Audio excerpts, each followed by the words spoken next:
En consecuencia, se declara aprobada por unanimidad la segunda discusión del proyecto de ley orgánica de minas.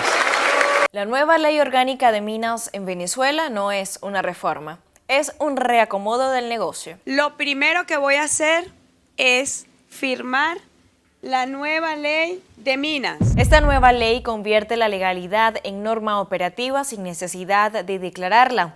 Autoriza capital extranjero, flexibiliza el acceso a minerales estratégicos y promete ordenar el sector, pero omite el dato central. La mayor parte del oro venezolano nace en territorio donde mandan estructuras armadas y donde el Estado no actúa como árbitro, sino como socio. No hay ruptura con ese esquema.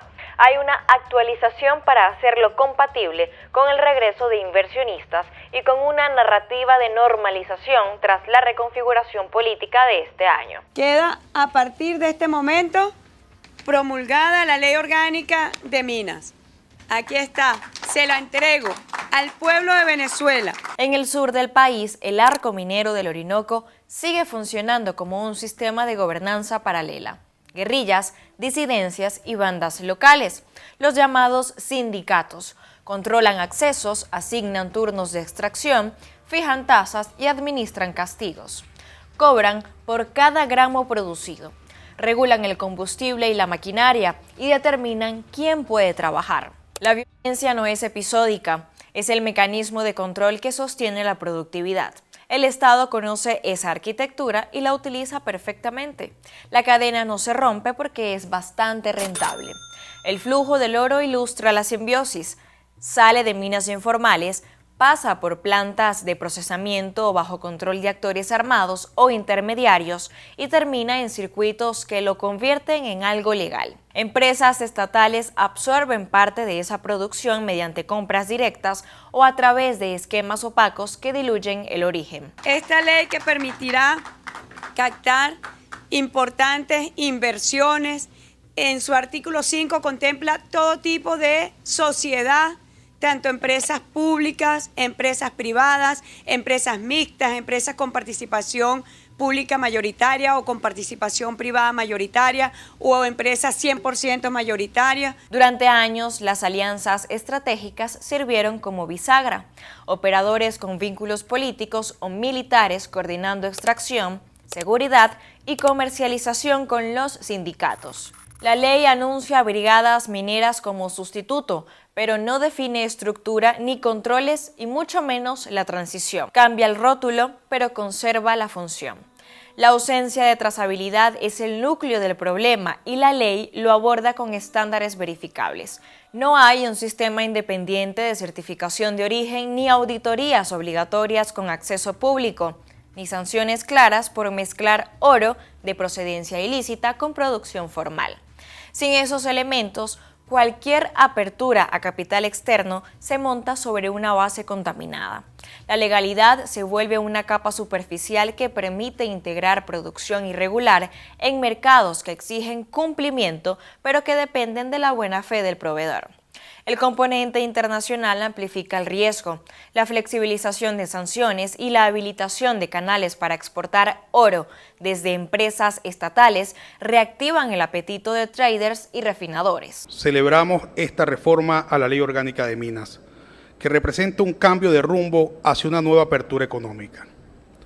El restablecimiento de las relaciones entre Venezuela y los Estados Unidos ha logrado que las principales corporaciones mineras del mundo estén evaluando la posibilidad de invertir grandes capitales para la reactivación de sectores capaces de garantizar el suministro de minerales críticos indispensables para el desarrollo de la industria tecnológica, la generación de nuevas energías y la fabricación de carros eléctricos. En la práctica, esa ventana puede absorber volúmenes significativos sin exigir una depuración previa del sistema. El resultado probable es un lavado de cadena.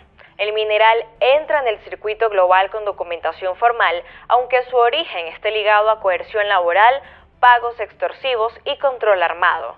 La presión por asegurar suministro en un mercado volátil juega a favor de aceptar esa ambigüedad. En el terreno, las condiciones no cambian.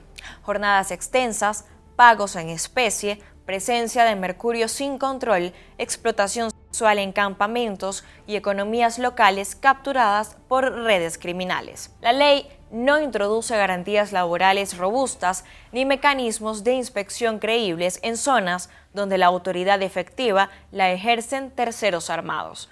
Tampoco establece rutas de protección para comunidades indígenas afectadas por la expansión de la minería. La omisión define quién asume el costo real de la producción. El impacto ambiental sigue sin anclas regulatorias eficaces. Deforestación acelerada, sedimentación de ríos y contaminación por mercurio forman parte del paisaje operativo al sur del país.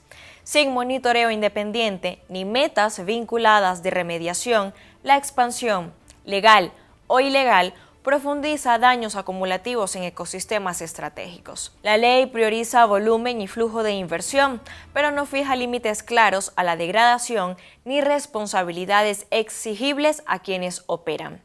El rediseño institucional apunta a centralizar la captura de renta sin alterar la base productiva. Permitir participación privada y extranjera en minerales estratégicos abre nuevas fuentes de financiamiento, pero sobre un entramado donde la discrecionalidad ha sido la regla. Sin transparencia en la adjudicación de proyectos, sin publicación de contratos y sin control ciudadano efectivo, el riesgo de replicar esquemas de asignación de actores cercanos al poder permanece intacto.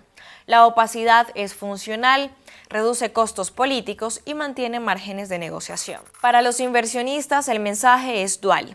Hay acceso a reservas y a un marco legal más permisivo, pero dentro de un entorno donde la seguridad jurídica depende de equilibrios políticos cambiantes y donde la cadena de suministro arrastra riesgos reputacionales severos.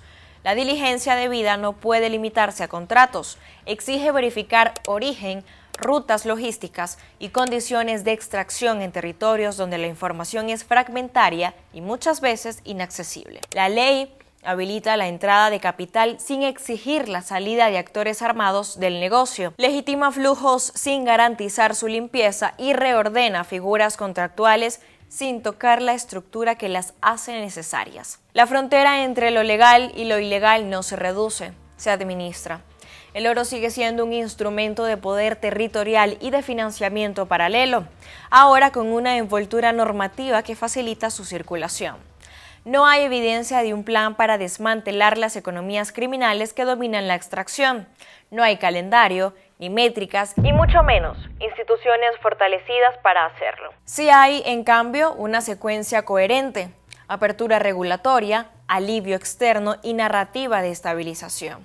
En ese marco, el sector minero se convierte en la vía rápida para generar divisas, aun si eso implica integrar al mercado global una producción marcada por opacidad y daño ambiental. Soy Génesis Pérez y esto fue Venezuela en Profundidad.